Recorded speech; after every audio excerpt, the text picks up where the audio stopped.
Y aura-t-il dialogue ou non? La version Thabo Mbeki semble patauger. Le porte-parole du gouvernement de la République démocratique du Congo a été catégorique. Aucun représentant de Kinshasa ne foulera ses pieds à Johannesburg pour prendre part à ces assises.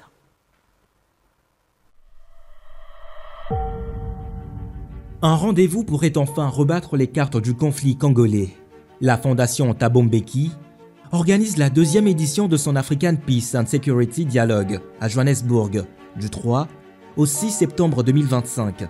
L'invitation officielle évoque un format continental, chef d'État, ex-président, universitaires, société civile, avec un accent assumé sur les crises des Grands Lacs. Ce rendez-vous prend la suite d'une première édition tenue en 2024 et se présente explicitement comme un espace de médiation et d'idées, pas une conférence des donateurs, ni un sommet gouvernemental formel. Côté congolais, plusieurs médias et acteurs du secteur public rapportent une liste d'invités de premier plan, couvrant en majorité opposition, anciens hauts responsables et autorités religieuses, Senko, ECC. Des noms comme Joseph Kabila, Moïse Katumbi, Martin Fayulu, Vital Kamerhe, Antipas Mbusa, Corneille Nangaa, Setski Kuni, Eberhard Kolongele et d'autres circulent. Statut, invités pressentis, mais pas tous confirmés. La TMFL communique surtout sur le cadre, le calendrier et la qualité des participants sans publier de liste exhaustive. Thabo Mbeki a réactivé ses canaux congolais ces derniers mois, y compris des entretiens discrets avec des figures historiques de la scène congolaise, signe d'un travail préparatoire. Mais pourquoi maintenant? D'abord, c'est une main mal placée pour penser pouvoir parler ou contribuer au retour de la paix. Nous nous souvenons tous des déclarations qui ont été tenues par le président Mbeki, des déclarations malheureuses qui ont illustré une forme de méconnaissance de la crise actuelle. Quoi qu'il en soit, c'est une initiative informelle qui ne peut nullement nous intéresser, en ce sens aussi, en plus, que nous sommes déjà engagés dans un processus bilatéral avec le Rwanda à Washington, dans un processus avec les supplétifs, notamment dans ce qui s'est fait à Doha. Trois dynamiques se superposent.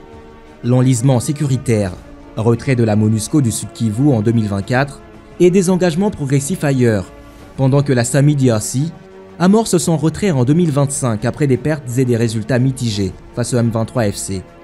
Résultat, un sentiment de vide sécuritaire et un besoin de levier politique crédible.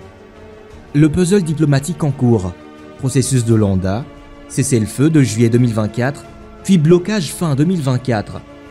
Piste Washington-RDC-Rwanda, accord politique préliminaire mi-2025, fixant principe de désescalade, intégrité territoriale et fin des soutiens aux groupes armés, puis mise en œuvre fragile. La table de Doha, Qatar, RDC M23 FC, engagement de trêve, puis reprise, enfin ralentissement des pourparlers fin août.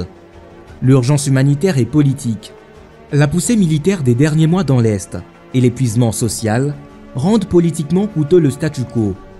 S'ouvre alors une fenêtre où un forum d'autorité morale, à la Mbeki, peut relégitimer une voie politique.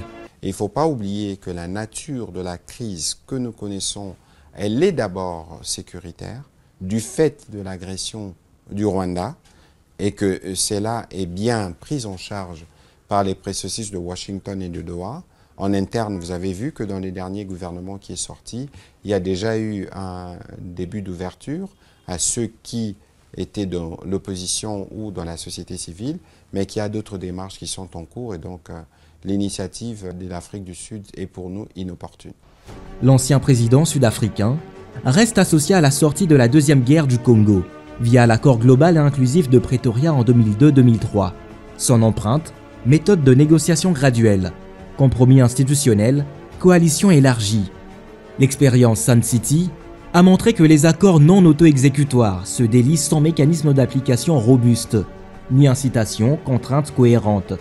Sans garant crédible, monitoring indépendant, sanctions positives ou négatives et financement conditionnel, l'APSD risque le sommet photo. Dans ce jeu d'acteurs, qui gagne quoi si ça avance? Un cadre international prestigieux hors de Kinshasa peut désamorcer la polarisation, arrimer Luanda, Doha, Washington, et tester des options de compromis sans coût politique immédiat. Mais le risque est de se voir dicter l'agenda ou légitimer des interlocuteurs contestés. Mais nous connaissons ces positions qu'il a clairement exprimées, je ne voudrais pas les rappeler ici, et cette attitude n'est pas de nature à contribuer pour le retour de la paix, parce que lorsque déjà on fait mal les diagnostics, ou on prend fait et cause pour ceux qui ont tué par milliers, pour penser pouvoir occuper Goma et continuer d'ailleurs jusqu'à aujourd'hui de faire une gouvernance par crime, vous voyez vous tous les jours les crimes que nous recensons, les Congolais qui sont massivement en train de quitter Goma parce qu'ils n'en peuvent plus d'être étouffés dans leur liberté fondamentale. Et nous pensons véritablement que quelles que soient ses intentions, ça ne nous intéresse pas et il n'y a aucune personnalité dans les institutions actuelles, ni les conseils spéciaux du président de la République, encore moins le président de l'Assemblée nationale, qui ne pourra participer à ces discussions. La PSD offre tribune et garanties procédurales qu'il juge parfois absentes à Kinshasa. Le risque, être coopté sans contrepartie vérifiable. Car la présence d'ex-présidents et d'opposants de premier plan est au cœur des spéculations médiatiques, sans confirmation uniforme à l'heure où nous écrivons. Qui vient et qui boude, et au nom de quoi?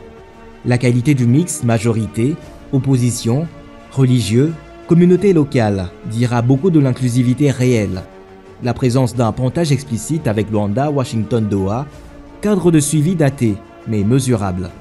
Le précédent de Sun City est la leçon en 2025. En 2002-2003, le cadre Mbeki a servi d'ingénierie de transition. En 2025, il ne suffira plus d'architecturer. Il faudra arrimer le politique à des mécanismes exécutoires garants, véridiques, vérifs, incitation et épouser l'économie réelle du conflit. Je suis un homme de dialogue. Voilà pourquoi je dis dialogue, oui, mais dialogue avec les Congolais qui veulent reconstruire leur pays, sortir de la crise, et non les Congolais qui sont inféodés au dictat des pays.